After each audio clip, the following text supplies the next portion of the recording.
अनेक वर्षों से Bharat information and communication technology ICT के क्षेत्र में विश्व को नेतृत्व देता आ रहा है। शुरुआती दौर में कंप्यूटर के उपयोग को लेकर भ्रम की स्थिति बनी रही। कंप्यूटर के कारण बेरोजगारी बढ़ने की संभावना से भी लोग आशंकित रहे। लेकिन गत 7-8 वर्षों में प्रशासनिक मशीनरी में आईसीटी का उपयोग तेजी से बढ़ा है। भ्रष्टाचार पर लगाम लगाने तथा प्रशासन में पारदर्शिता और जवाबदेही लाने में सफल प्रयोग के साथ ही इस प्रौद्योगिकी का नया पहलू सामने आया है। केंद्र हो या राज्यों की सरकार, आईटी उनके लिए राजस्व बढ़ाने और खर्च घटाने का एक उपाय बन गया है।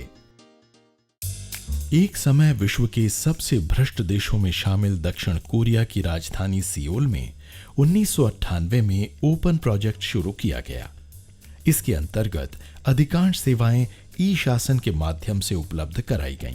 जल्दी ही इन उपक्रमों का परिणाम दिखना शुरू हुआ। 6-7 वर्षों में ही सरकार की साख बहाल हुई और 68% से ज्यादा लोगों ने सरकार के प्रति विश्वास प्रकट किया। भारत में 1998 में ही प्रथम राष्ट्रीय आईटी टास्क फोर्स का गठन श्री अटल बिहारी वाजपेयी के नेतृत्व में एनडीए सरकार द्वारा किया गया था। तब से शासन में सूचना प्रौद्योगिकी का उपयोग जोर पकड़ने लगा। कॉरपोरेट अफेयर्स सचिवालय इसका एक उदाहरण है। इस सचिवालय द्वारा संचालित MCA 21 नामक वेब आधारित प्रशासनिक तंत्र ने भारत में एक नई लहर जगाई।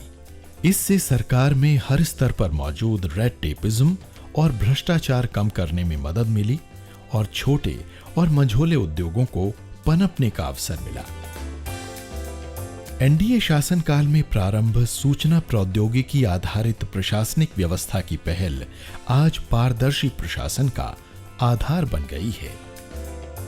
प्रशासनिक व्यवस्था की क्षमता और गति बढ़ाने, कर्मचारियों की प्रोडक्टिविटी बढ़ाने और आवश्यक पारदर्शिता लाने की दृष्टि से प्रारंभ की गई आईसीटी का उपयोग पूरी तरह सफल रहा है।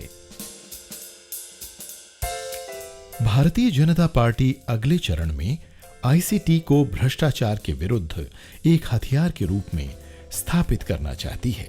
बीजेपी का आईटी विजन 2009 अपनी तरह के सबसे व्यापक दस्तावेजों में से एक है। एनडीए शासित राज्यों में सरकारों ने इसे अपनी नीतियों में शामिल किया है। हिमाचल प्रदेश में ई समाधान, पंजाब में सारथी, उत्तराखंड में देवभूमि, बिहार में जानकारी और झारखंड में ई निबंधन आदि योजनाओं का लाभ आम आदमी तक पहुंचा है। छत्तीसगढ़ का ईपीडीएस सिस्टम हो या मध्य प्रदेश में ज्ञान दूत, इन दोनों योजनाओं के पीछे की कल्पना यह है कि आईटी का इस्तेमाल करके लोगों को ज्यादा से ज्यादा लाभान्वित किया जाए और होने वाले भ्रष्टाचार को रोका जा सके। कर्नाटक में ई प्रोक्योरमेंट की नीति सभी विभागों पर लागू है। 10 लाख रुपए से अधिक राशि के सभी टेंडर इस माध्यम से लिए जाते हैं। 2007 में लॉन्च किए गए ई प्रोक्योरमेंट के अंतर्गत अब तक 25,000 करोड़ रुपए से अधिक की खरीद की जा चुकी है। प्रशासन से जुड़े हुए लोग और वित्तीय विशेषज्ञों का अनुभव बताता है कि ठेकेदारों का कार्टेल बनना अब नामुमकिन है और बोलीदाताओं की संख्या बहुत ज्यादा बढ़ी है। इसके कारण बृहद बेंगलुरु महानगर पालिका के अनुमानित व्यय से भी औसतन 12% कम राशि में बोली लगी और टेंडर जारी हुए, जिससे राजस्व की भारी बचत हो रही है। यदि इस तरह की ई खरीद की प्रणाली और पारदर्शी आयाम रहे होते तो कॉमनवेल्थ गेम्स और 2G स्पेक्ट्रम ऑक्शन में देश को राजस्व का नुकसान नहीं होता और शर्मिंदगी भी नहीं उठानी पड़ती। भूमि परियोजना ने कर्नाटक राज्य के जमीनी रिकॉर्ड को डिजिटल रूप में परिवर्तित किया है। कर्नाटक में लागू इस योजना के फलस्वरूप अनपढ़ किसान गांव के पटवारी के चंगुल से मुक्त हुए हैं। आज 2 करोड़ से ऊपर जमीनी मालिकाना रिकॉर्ड, पट्टे और फसल निरीक्षण रिकॉर्ड इस सिस्टम में संग्रहित हैं। इसे इस्तेमाल करके किसानों को उत्परिवर्तन और स्वामित्व प्रमाण पत्र जारी करने में आसानी होती है। इस सिस्टम के कारण पारदर्शिता और जवाबदेही बढ़ी है और भ्रष्टाचार कम हुआ है। जब से सब कंप्यूटर से हुआ है तब से हम किसानों का पैसा और समय दोनों ही बच रहा है। पहले हर काम में बहुत देरी होती थी। पहले तो पटवारी कोई ढूंढने में हफ्ते और महीने लग जाते थे।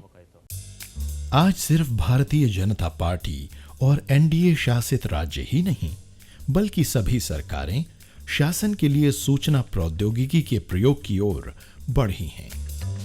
उदाहरण के तौर पर आंध्र प्रदेश के ग्रामीण विकास विभाग ने जीएसएम और बायोमीट्रिक टेक्नोलॉजी प्रयोग करके सही आदमी को सही समय पर सही भुगतान सुनिश्चित किया है।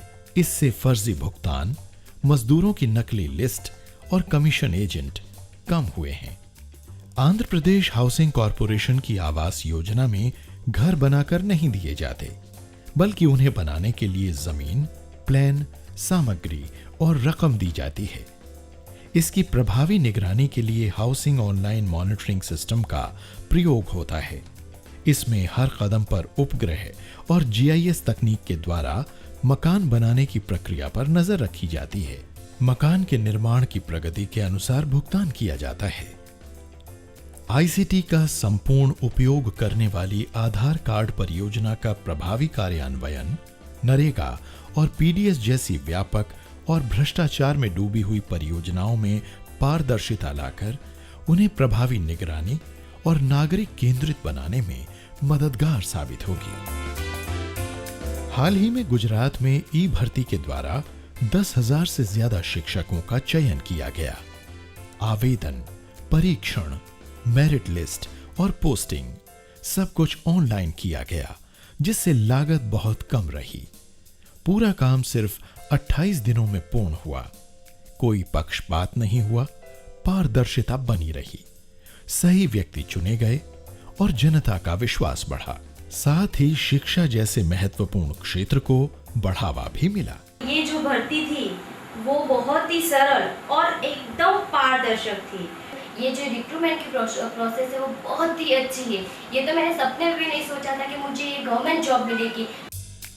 गुजरात की सीमा राजस्थान और महाराष्ट्र से लगी हुई है, लेकिन इन चेक पोस्ट पर गुजरात का रोड टैक्स कलेक्शन राजस्थान और महाराष्ट्र से 200 करोड़ अधिक है। ये टोल गेटों पर सफल ई निगरानी का परिणाम है।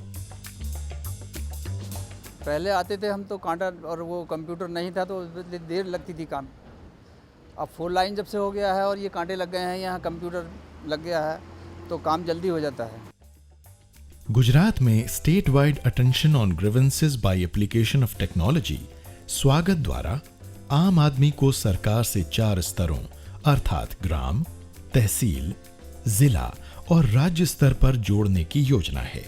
आम आदमी की कोई भी समस्या इस सिस्टम में रिकॉर्ड हो जाती है और उपयुक्त स्तर पर सुलझाई जाती है, अन्यथा अगले स्तर पर भेज दी जाती है।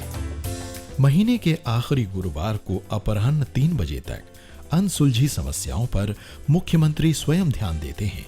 वीडियो कॉन्फ्रेंस के द्वारा सभी जिलों के कलेक्टर, जिला विकास पदाधिकारी व जिला पुलिस अधीक्षक मुख्यमंत्री के सामने प्रत्येक आवेदक की समस्या का विस्तार पूर्वक अध्ययन करके तत्काल निवारण करते हैं। इस सिस्टम की वजह से सरकारी तंत्र की जवाबदेही और नागरिकों की समस्या निवारण के परिणाम स्वरूप नागरिकों का शासन में विश्वास काफी बढ़ा है। गुजरात में प्रत्येक तहसील में जन सेवा केंद्र मौजूद हैं, जहां 86 से अधिक नागरिक सेवाएं उपलब्ध हैं। इनमें से 15 सेवाएं एक ही दिन में पूर्ण की जाती हैं। वनडे गवर्नेंस के नाम से प्रचलित ये सेवाएं आईसीटी के माध्यम से कुशल रूप से उपलब्ध कराई जाती हैं।